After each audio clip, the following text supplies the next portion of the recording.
ये है जहां न्यूज़। बिस्मिल्लाहिर्रहमानिर्रहीम। मैं हूं वक़ार ज़ैदी और आप देख रहे हैं जहां न्यूज़। हम आए हैं चांदनी चौक रावलपिंडी में GRF international overseas employment promoters के CEO साद उमर साहब के पास ये मेरे साथ मौजूद हैं और हम इनसे कुछ चीज़ें जानना चाहते हैं जिसके सवालात हमारे पास आवाम की जानिब से बारहा बार आए हैं कि उनको इसके जवाबात चाहिए। इस टाइम मुल्क की माशी सूरत हाल के बाइस बड़ी तादाद में नौजवानों की ऐसी है जो बैरून मुल्क मुलाजमत हासिल करने के ख्वाह हैं और इस हवाले से बैरून मुल्क जाने के लिए रोज़गार के मौक़े हासिल करने के लिए उनको जो मुश्किलात हैं उसके जवाबात सुनने के लिए आसान तरीका और महफूज तरीका जानने के लिए साद उमर साहब हमें जवाब देंगे। अस्सलाम वालेकुम साद उमर साहब। वालेकुम अस्सलाम, कैसे हैं आप? ठीक हैं जी बिल्कुल, मैं ठीक हूँ। हमें एक तो ये बताएं कि ये इदारा कब से कायम है और आप कब से इस इदारे में खिदमात सरअंजाम दे रहे हैं?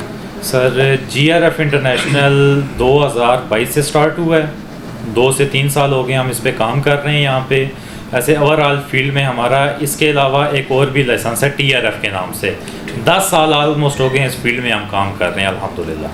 अच्छा, एक चीज़ मुझे ये बताइएगा कि हमारे मुल्क से काफ़ी तादाद में मुख्तलिफ़ शहरों से लोग आपसे रजू करते हैं और करते भी रहेंगे, जिस तरह का आपका एक नेक नाम इस टाइम रावलपिंडी शहर में बना हुआ है। तो ये हमारे मुल्क के कौन कौन से ऐसे शहर हैं या देहात हैं जहाँ बड़ी तादाद में जो ख्वाहिशमंद हैं वो आपसे रजू करते हैं? उन शहरों के नाम मुझे बताइए। सर, सबसे ज़्यादा तो हमारा जो जनूबी पंजाब है वहाँ से हमसे ज़रूरत के, वहाँ पे रहीम यार ख़ान है, बहावलपुर है, फिर मियाँ वाली साइड से हमारी बहुत ज़्यादा मैन पावर है।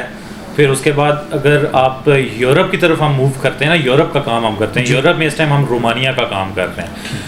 और रोमानिया के अंदर जो यूरोप के लोग हैं वो मंडी बाउद्दीन, गुजरात, लिया, सरगोदा, इस साइड से लोग ज़्यादा है जाने के लिए ख्वाहिशमंद हैं। ठीक है, अब तक आप कितने लोगों को इस टाइम ओवरऑल भिजवा चुके हैं जो ना सिर्फ पाकिस्तान में ज़र्द मुबादला भिजवा के खिदमत सरअंजाम दे रहे हैं और वहीं अपने ख़ानदान की कफ़ालत का भी बाइस बने हुए हैं? सर, अल्हम्दुलिल्लाह इस टाइम तक एक रफ़ आइडिया हो तो 2 से 3 हज़ार बंदा अल्हम्दुलिल्लाह इस टाइम तक मैं भेज चुका हूँ।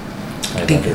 अच्छा, साद उमर साहब, हम ये जानना चाहेंगे और तफसीलन जानना चाहेंगे कि जो आवाम मुख्तलिफ़ एजेंटों के हाथ चढ़ जाती है, जानी व माली नुकसान भी उठाती है, उनके लिए महफूज और कानूनी तरीका क्या है? उनको क्या पता किस तरह वो अपने बच्चों को, अपने भाइयों को, अपने शौहरों को, जो ख़वातीन घरों में बैठ के सोच रही होती है, सपने सजाए हुए होती है कि ये बाहर जा रही हैं और कल को हमारी कफ़ालत करेंगे, उनके लिए महफूज तरीका क्या है? सर, महफूज तरीका तो ये है कि अवेयरनेस का दौर है, अब इंटरनेट के ऊपर सारी चीज़ें चल रही हैं।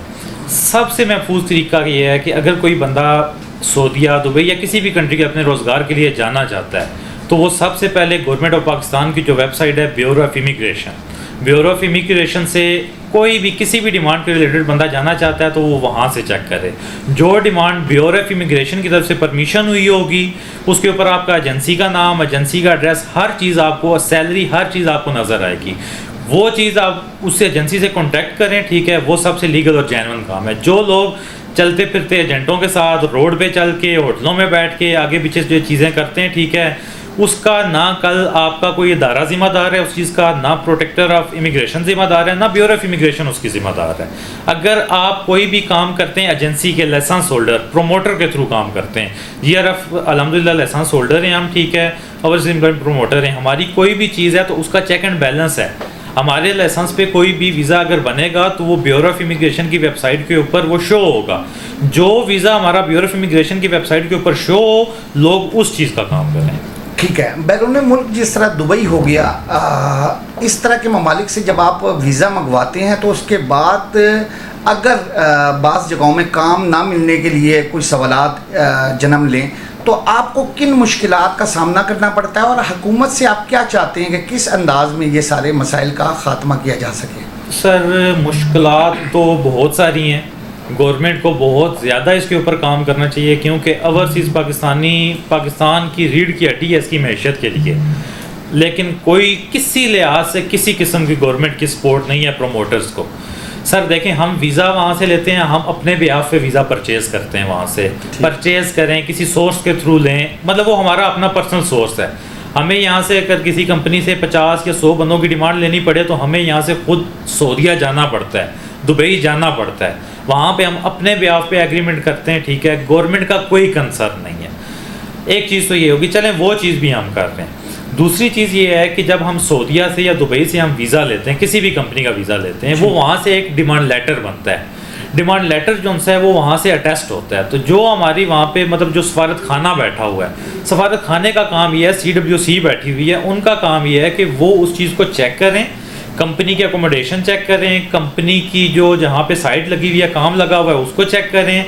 ये सारी चीज़ें चेक करने के बाद उसको अप्रूवल दें कि वाकई ये कंपनी अगर 50 बंदे या 100 बंदे बुला रही है तो इनको वाकई इनके पास एकोमोडेशन है, ये फूड प्रोवाइड कर सकते हैं, ये काम प्रोवाइड कर सकते हैं लोगों को, तो तब ये काम किया जाए। उसके अलावा उसकी परमिशन नहीं की जाए। अब बंदा जब यहाँ से जाता है, वहाँ पे हमसे जितनी हो सकती है जांच पड़ताल हम करते हैं अपनी तरफ से, लेकिन कई दफ़ा मिसहैप हो जाता है कि हम जाते हैं तो आगे कंपनी की तरफ से रिस्पांस अच्छा नहीं आता, या कंपनी 1 महीना 2 महीने 3 महीने रखने के बाद बंदे को वापस भेज देती है। उस शर्त में जब बंदा वापस आता है तो बंदा हमसे बात करते हैं, हमने जो वीज़ा जो चीज़ें एक्सपेंस हो जाता है लोग वापस करने का हमसे बात करते हैं। जब हमारी तरफ से बात नहीं होती तो लोग फिर अदारों को टच करते हैं। उसमें हमारे लिंक में जो सी है वो ब्यूरो ऑफ इमिग्रेशन है और प्रोटेक्टर ऑफिस है। तो जब वहाँ पे बात जाती है तो फिर वो हमें ही लॉस होता है। मतलब ये बात है कि जो बंदा जाता है, जो बंदा बाहर जाता है वो गरीब आदमी है, वो जब वहाँ पे जाके अपनी मजबूरी बताता है कि मैं फ़लाँ चीज़ बेच के गया था, मैं फ़लाँ से कर्जा लेके गया था, तो इदारे फिर उसको मजलूम कंसिडर करते हैं। वो हमें कहते हैं कि एजेंसी की गलती है, आप इनको कंपलसेट करें, तो वो चीज़ हमारे लिए मुश्किल हो जाती है। मुल्क भर में आप समेत मुख्तलिफ आपके इदारे कायम हैं, तो लाजमी सी बात है उनकी एक तंजीम भी, आपकी एक तंजीम भी मौजूद है। ऐसे मसाइल में जिस तरह ये आपने एक मसला बयान किया, इसके अलावा और भी आपको दरपेश मसाइल होंगे, ऐसे मसाइल में के हल के लिए आपकी तंजीम क्या इकदाम कर रही है? सर मसाइल में आपको एक और जो बड़ा मसला है वो मैं आपको बता दूँ। सबसे बड़ा मसला इस टाइम हमारा चल रहा है सऊदीया का काम सबसे ज़्यादा। सऊदीया का मेडिकल होता है गेमका का मेडिकल। सऊदीया का गेमका का मेडिकल पहले तो फ़ीस, अब तो फ़ीस बहुत ज़्यादा हो गई है। मतलब आप टोकन लें, फीस लें, आपको 20-22 हज़ार रुपये में सऊदीया का मेडिकल पड़ता है। पहले सऊदीया का मेडिकल जो वैलिडेशन डेट थी उसकी वैलिड होता था वो 3 मंथ के लिए वैलिड होता था। अब सऊदीया का मेडिकल सिर्फ 2 महीने के लिए वैलिड रह गया, ठीक है। और मैं माजरत के साथ, जो हमारे उस्ताद भी हैं, हमसे बड़े भी हैं, ठीक है, उसके बाद जो हमें अदारा मतलब जो हमारी तंजीम है वो प्यूपा है, पाकिस्तान ओवरसीज़ एम्प्लॉयमेंट प्रमोटर, वो हमें देख रहे हैं, वो हेड है। यहाँ पे जितने भी बड़े लोग हैं सर, उनके अपने मेडिकल सेंटर्स हैं, वो सिर्फ अपनी फेवर के वो सिस्टम के अंदर पड़े हुए हैं, ठीक है। जो बात सच है वो करनी चाहिए। सबसे पहली तो ये है कि आपने मेडिकल की फ़ीस इतनी ज़्यादा कर दी है, गरीब लोग मेडिकल करवाते हैं, आपको मेडिकल कम से कम 3 मंथ का करना चाहिए। कई दफ़ा वीज़ा लेट हो जाता है, कई दफ़ा सऊदी एम्बेसी में प्रॉब्लम आती है, कई दफ़ा उनका काउंसलर मौजूद नहीं होता, तो हमारे मेडिकल अक्सर जो मेडिकल हैं वो एक्सपायर हो जाते हैं। लेकिन क्लाइंट उस चीज़ को नहीं मानता, वो भी नुकसान हमारे साथ आता है। तो जो हमारी तंजीम है, हमें उससे रिक्वेस्ट है कि यार जो आपके भाई हैं, जो मतलब जिन्होंने नया सेटअप स्टार्ट किया या जिनको 2, 4, 5, 7 साल हुए हैं, ठीक है, आपको उनके साथ सपोर्ट करना चाहिए, आपको उनके साथ चलना चाहिए। या अल्लाह ना करे किसी बंदे को कोई नुकसान, कोई चीज़ होती है, तो वो तंजीम का मकसद ही ये होता है कि किसी जगह मसला परेशानी, हमारे साथ कोई बंदा किसी जगह नहीं खड़ा होता। जब भी इलेक्शन का टाइम आता है, हमारे ऑफिस के लोग आते हैं, हम इलेक्शन में भी जाते हैं, हम अपनी वोटिंग भी करते हैं, हम सारा कुछ करते हैं, लेकिन हमें किसी बंदे की कोई, हम A to Z जितना भी काम कर रहे हैं हम टोटली अपने सर पे कर रहे हैं। हमें किसी तरफ से कोई उल्टा, हमें इदारों की तरफ से, इदारों का हम एहतराम करते हैं सर। कोई भी इदारा कोई बात बोलता है वो उसमें हमारा फ़ायदा है या नुकसान है, लेकिन हमें वो काम करना पड़ता है, हमें वो चीज़ पूरी करनी पड़ती है, कानून के दायरे के रह के अंदर हमें चलना पड़ता है। ये बिल्कुल ठीक है। अच्छा साद उमर साहब, मुझे ये बताइएगा, मुल्क में सियासी अदम इस्तेकाम रहा कुछ अरसे से, मुख्तलिफ हुकूमतें तब्दील होती रही, निगरान सेटअप आया, फिर अब इलेक्शन हुए हैं, लेकिन अपोजिशन और हुकूमत की जो बाहमी चपकलिश है वो भी सबके सामने है। ऐसे ही आप क्या कहते हैं, ये अदम इस्तेकाम के दौर में भी आपका काम सही चलता रहा है कि जिस टाइम बिल्कुल मुकम्मल सुकून तारी हो जाए उस टाइम आपका काम चलता है? और आप क्या चाहते हैं कि कैसे आपके इस काम की तरफ जो लोग रुजू करना चाहते हैं वो किस अंदाज में रब्ता करें आपसे? सर मैं तो एक चीज़ कहूँगा, जो बात ठीक है वो ठीक है। इस टाइम मुल्क में बेरोज़गारी है, मुल्क के हालात किसी तरफ ठीक नहीं है, मुल्क में बेरोज़गारी है, हर बंदा यहाँ से बाहर जाने का ख्वाहिशमंद है।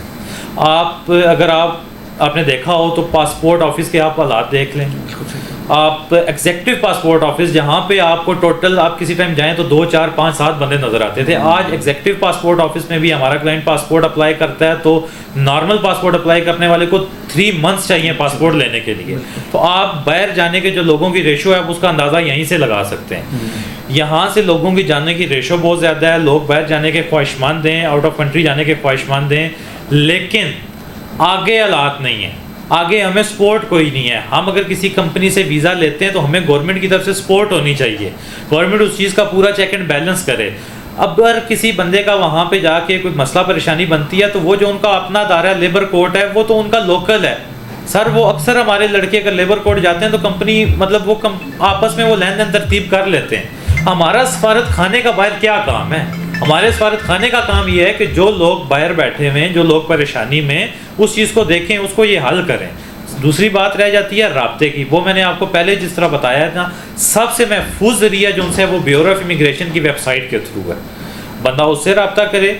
दूसरा, हमारा कोई भी वीज़ा बनता है, कोई भी वीज़ा हमारे पास आता है, चाहे 1 बंदे का है चाहे 100 बंदे का है, हम अखबार में अपना ऐड देते हैं। हमारा जहान न्यूज़ के अंदर, ठीक है, उसके बाद हमारा जंग न्यूज़ के अंदर, एक्सप्रेस में, हर मतलब हमारा उसमें अखबार में ऐड चलता है। 2 ही तरीके, ऐड के थ्रू बंदा आए हमारे पास या ब्यूरो ऑफ इमिग्रेशन के थ्रू आए, 2 ही तरीके हैं हमारे। बिल्कुल ठीक है। दूसरा मुझे ये बताएं कि सिर्फ मर्द हजरात ही जाते हैं आपके पास, इस किस्म के वीज़े होते हैं कि अब तो ख़वातीन भी, जिस तरह आप देख रहे हैं सड़कों पे स्कूटियाँ चला रही हैं बिल्कुल, और मुख्तलिफ इदारों में भी काम कर रही हैं, क्या ख़वातीन भी बाहर जा रही हैं? सर ख़वातीन भी जा रही हैं। ख़वातीन का काम, बल्कि इस टाइम तक जितना काम हमने किया है, ख़वातीन का काम हमें अच्छा महसूस हुआ है। मतलब लेडीज़ को वहाँ पे फैसिलिटीज़ ज़्यादा हैं। लेडीज़ का सबसे बड़ा बेनिफिट जो सा ये है कि लेडीज़ के लिए कोई एक्सपेंस नहीं है। जहाँ पे मतलब दूसरा बंदा, मतलब जो मर्द हज़रात 4 लाख 5 लाख 7 लाख रुपया देकर जाते हैं, वहाँ पे लेडीज़ का एक्सपेंस ज़ीरो है। कंपनी भी कंपलसेट करती है हमें, कंपनी टिकट तक कंपनी प्रोवाइड करती है, प्रोसेसिंग चार्जेस तक कंपनी देती है, ठीक है। इस टाइम हम बेशुमार लेडीज़ का काम कर चुके हैं, जिसके अंदर सऊदीया में खादमा का काम है, घर के अंदर काम करती हैं जो औरतें, पैरामेडिकल स्टाफ है, ठीक है, नर्सेज हमने भेजी हैं, फिर उसके बाद केयर टेकर्स भेजी हैं जो वहाँ पे रॉयल फैमिलीज़ हैं, उनके घर के बच्चे जो डिसेबल बच्चे होते हैं उनकी देखभाल के लिए लेडीज़ का काम माशाल्लाह बहुत अच्छा है। और ज़्यादा जो काम लेडीज़ का हो रहा है वो सऊदीया के लिए हो रहा है और सेफ़ है अल्हम्दुलिल्लाह। जी बिल्कुल ठीक है। ख़वातीन के काम की तो आपने तफसीलात बताई, मुझे ये बताएं कि जो मुख्तलिफ़ ममालिक में हमारे मर्द हज़रात जा रहे हैं वो किस किस्म का काम करते हैं और उन्हें उधर रहते हुए क्या हालात, किस किस्म के हालात का सामना करना पड़ता है? सर जो तो मर्द हज़रात जाते हैं ना, काम जो सबसे ज़्यादा पूरे गल्फ़ में काम है, पूरे गल्फ़ में सबसे ज़्यादा काम जो है वो कंस्ट्रक्शन के रिलेटेड है।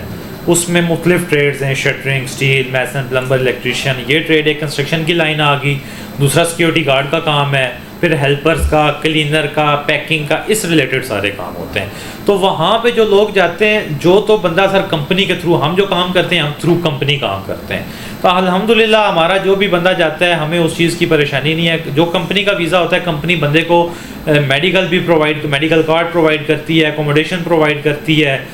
बाकी कई दफ़ा जब बंदा काम करता है सर, तो अगर बंदा 10 कंपनियों का काम करता है तो कई दफ़ा एक कंपनी की किसी जगह से कंप्लेन भी आ जाती है, ठीक है, लेकिन हमसे हत्तन इम्कान जितनी कोशिश होती है हम बंदों के साथ कंपलसेट करते हैं, फिर भी अपने भी आप पे। जी नाजरीन, आपने सुना साद उमर साहब के ख्यालात को, और जो वो आपको समझाने के लिए कि हुकूमती वेबसाइट पे जो मुतलका लोग और इदारे मौजूद हैं, सिर्फ उन्हीं से ही रब्ता करके आप जानी व माली नुकसान से महफूज रह सकते हैं।